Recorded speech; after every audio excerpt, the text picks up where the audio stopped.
Paper was like gold in medieval times.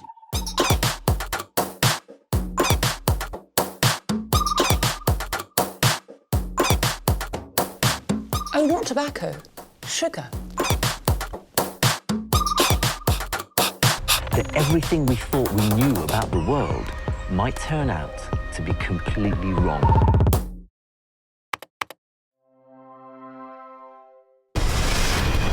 It's a hiker's worst nightmare. I couldn't find my own footprints, and I couldn't find a trail. Lost in the blazing heat of a desert wilderness, his food runs out. I figured it was going to be a short hike. Then his water. We lived for about 3 days without water. 5 days in a living hell. Nobody knows where I am. Barely clinging to life. I was preparing for my own funeral. When is that point when they're looking for a body? In his sweltering fight to survive. In the wild, when things go bad, they go bad fast. Without warning, your life can hang by a thread. Adventurer and survivor Craig DeMartino fought back from his own wilderness disaster to reclaim his life. Now Craig meets other courageous outdoorsmen who beat the odds and return from their own fight to survive.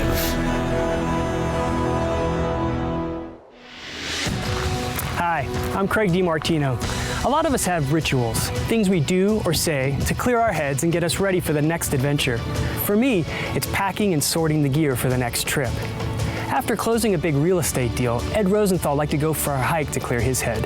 He was an experienced hiker, and he chose a familiar trail here in Joshua Tree National Park. But even experienced hikers get turned around, sometimes even lost.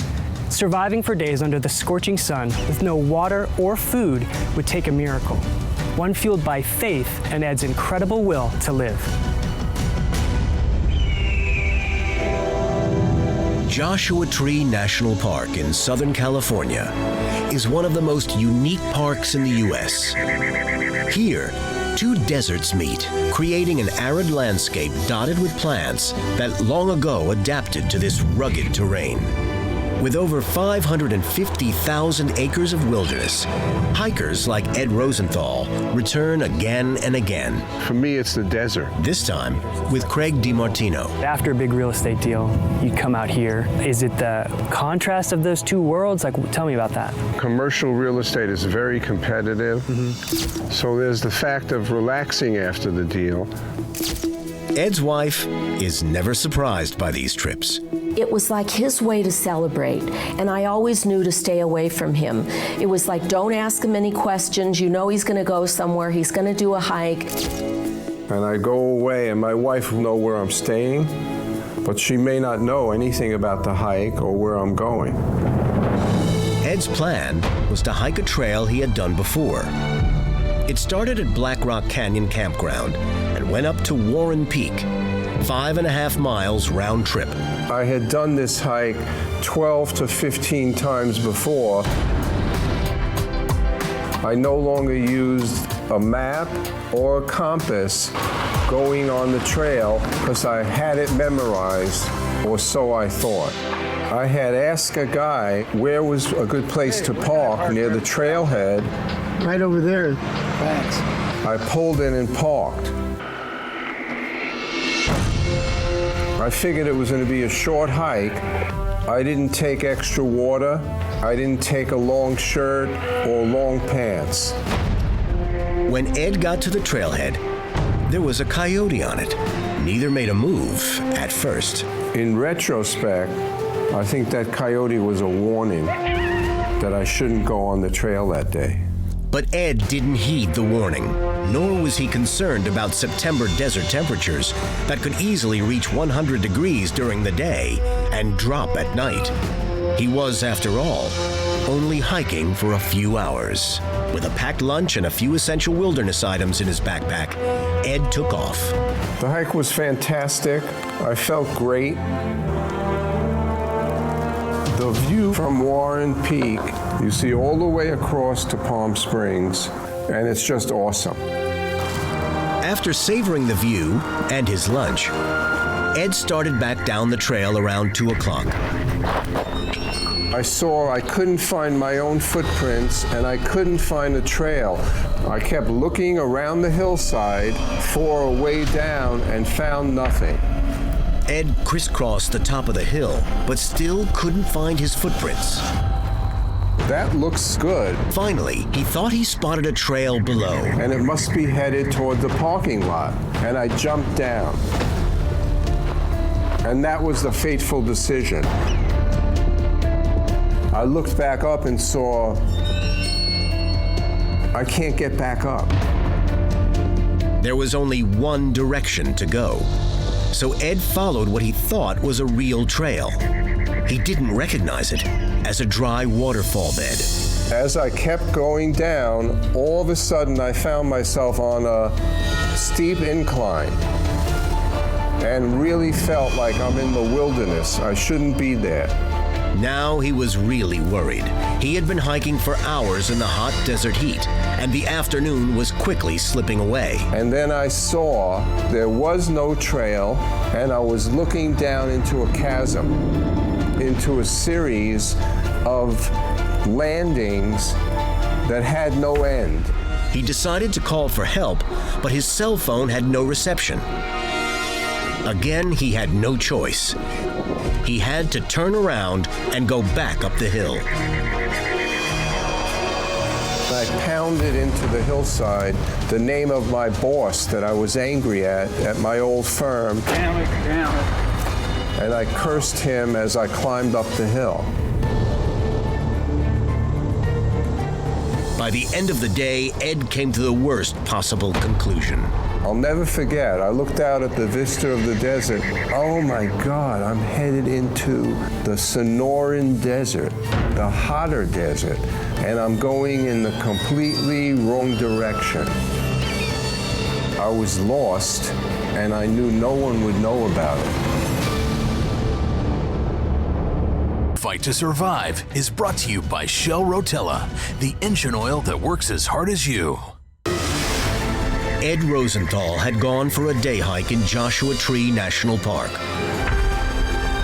But he lost his way in the dry, hot terrain.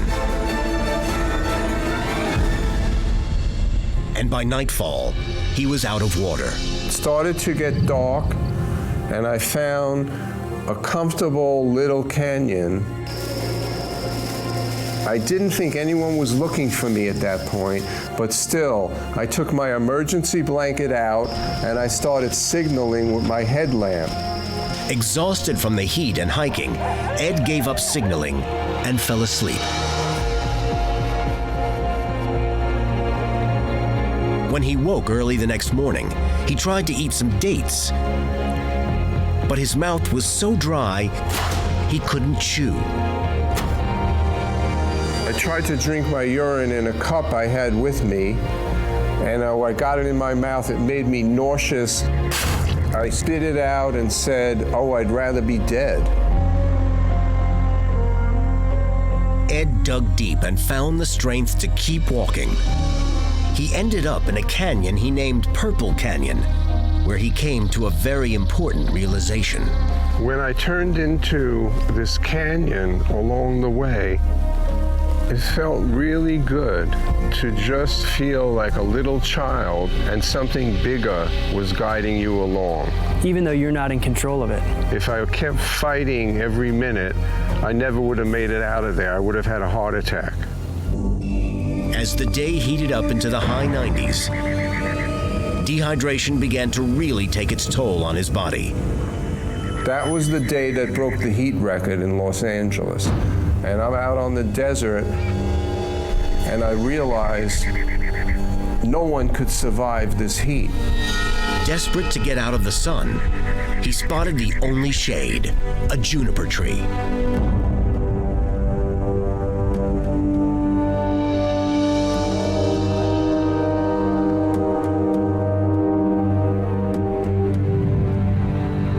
You were having dreams, and you were dreaming that you're in your regular life.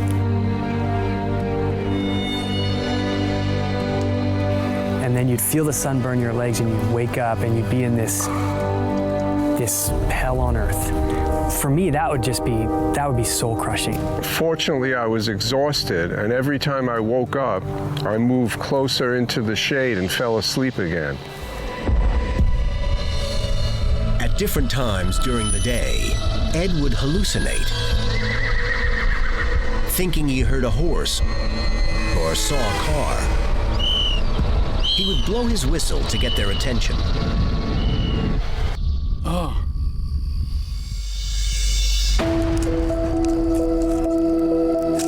He tried to cut into a yucca tree, hoping to get some moisture from it. He didn't succeed. As the day turned into night, this canyon got very cold. I wrapped myself in the emergency blanket and I tried to sleep on my backpack. It felt like a blue chill was over the whole canyon and I couldn't sleep at all.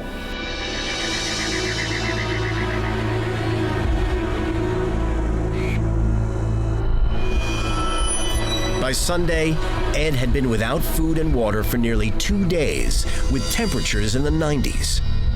If he was to stay alive, he knew he had to find better shelter from the sun. There was a split rock I found, and I literally went and hid inside this rock and fell asleep.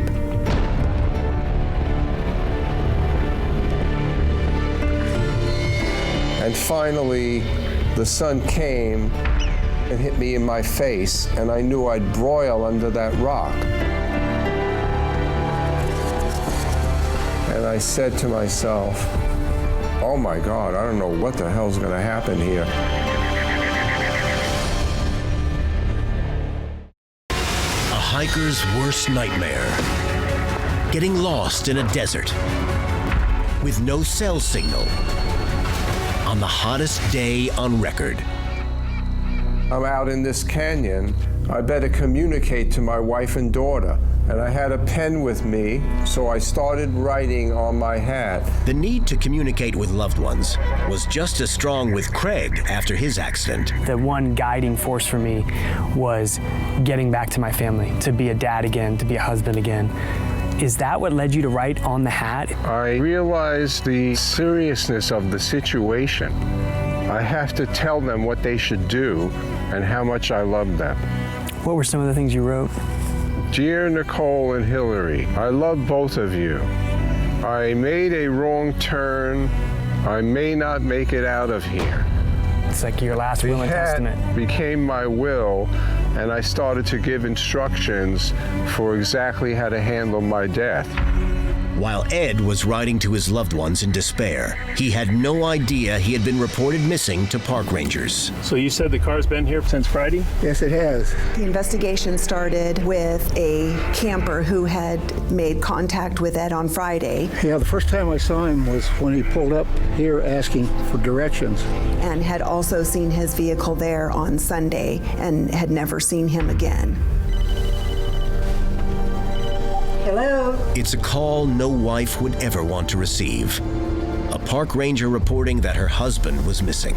No, I haven't heard anything. It was a bad dream. You always hear about it, that it happens to somebody else, getting that type of phone call, and it was like, no, this isn't happening. After ruling out suicide and checking hospitals for injured hikers, a search and rescue operation was launched, both from the air and ground. The search was led by the National Park Service and grew to include multiple county search and rescue teams and many volunteers. Let's move out. Up to 60 rescuers a day started looking for Ed.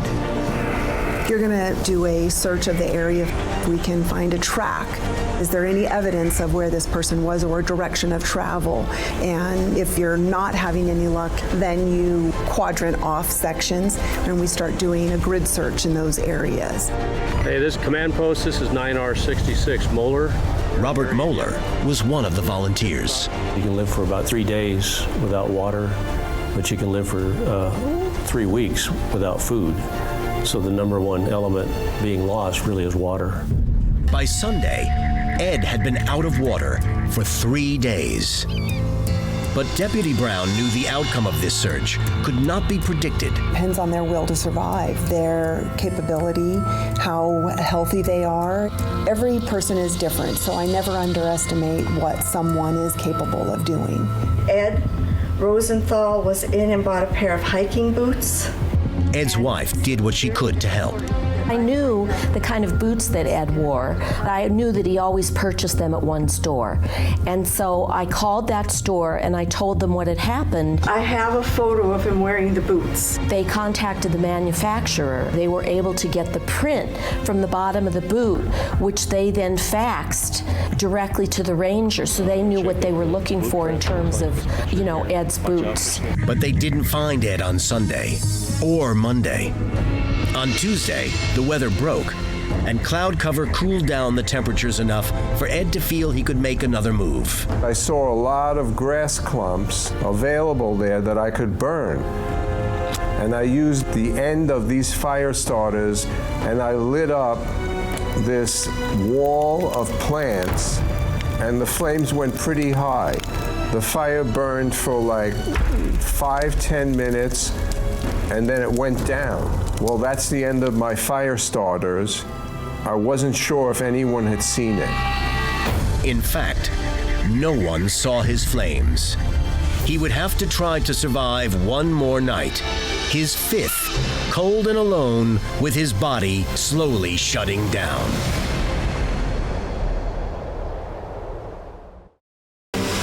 Ed Rosenthal had survived for 4 days without water. Search and rescue teams had been looking for him for 3. Time was definitely running out. I kept thinking to myself, when is that point where they make that decision to stop searching for a person and then they're looking for a body? On Tuesday, Deputy Brown, frustrated with the lack of results so far, decided with her sergeant and a volunteer to start their own search for Ed. Yeah, there he is. This wasn't protocol, but something they felt compelled to do. We went to the location where the vehicle had last been. We picked up track. Kind of going off in that direction. And we began searching. They were dogged. We continued on the panorama loop, ended up finding he had gone off the loop. Right here. And started a downward descent. He came way out here. Wow. We found almost every single track from there. That's him. Because it's not a hike area. They followed Ed's tracks all night, putting their own lives at risk. By then, they were completely exhausted and out of water. We have coordinates on Rosenthal's last footprint. They had to call it quits and called in their GPS coordinates. 40 King is on their way. I'm ready for a helicopter ride. You and me both. I was exhausted and tired. I was told to go home and sleep. The search continued based on their last coordinates in the air and on the ground. Ed, now extremely weak from dehydration and heat stroke, could barely move. His organs were beginning to shut down. I found myself starting to leave all my possessions around me in a circle, almost like I was preparing for my own funeral. And I stayed inside that circle most of the day.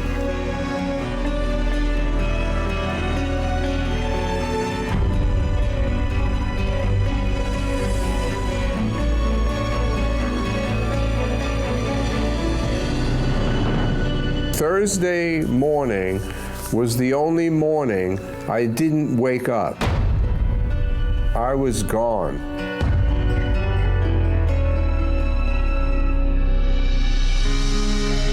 Hello, Mrs. Rosenthal. I want you to know that we've been searching for your husband day and night.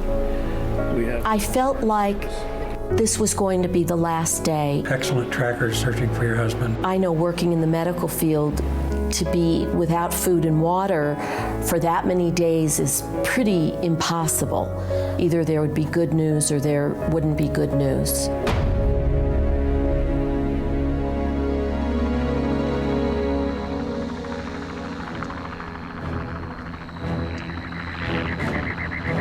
I heard a helicopter. and I opened my eyes and saw the metal of a helicopter right there in the canyon. I heard a guy say, "Hey, are you that Rosenthal that's out here?" Like I'm gonna say, "Oh no, he's over in the next suite." And I said, "Yes." He said, "Can you get up?" And I got up and I flopped over. The head ranger walked in. "We found him." "We found your husband." I said to her, "Wait, is he alive?" "Yes, your husband is one tough guy." Thank you, thank you. It was really, really incredible.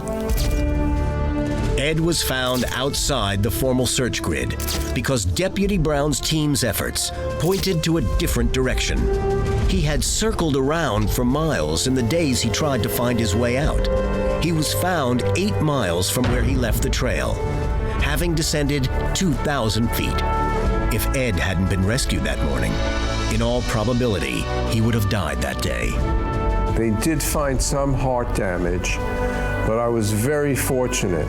I understand you're supposed to be dead if you're without water for 6 days. Ed, grateful to be alive, thought the best way to say thanks to everyone was to throw a party. We invited everybody from the search and rescue and all the people from the Park Service, and it was fabulous to see these people again and having it be under joyous circumstances. Ed believes there are lessons to share from his experience. He wrote a book, The Desert Hat, Survival Poems, that recalls his harrowing time in the desert. For you, you're this high-powered real estate guy, and now you're in this situation where you're this little thing. It's emotionally draining. It can crush you. And I tell people, even though I went through all of that, I wouldn't change it. The reason I feel I would never do anything different, I left the big shot and harder parts of my personality on the floor of that canyon, and I don't want them back. When Ed realized he was in trouble, he stayed calm and took logical steps to help find his way out. Like Ed, I know the will to live and return to one's family can be a powerful force. Sometimes visions of your own death can help keep you going and become one of the biggest survival assets in any fight to survive.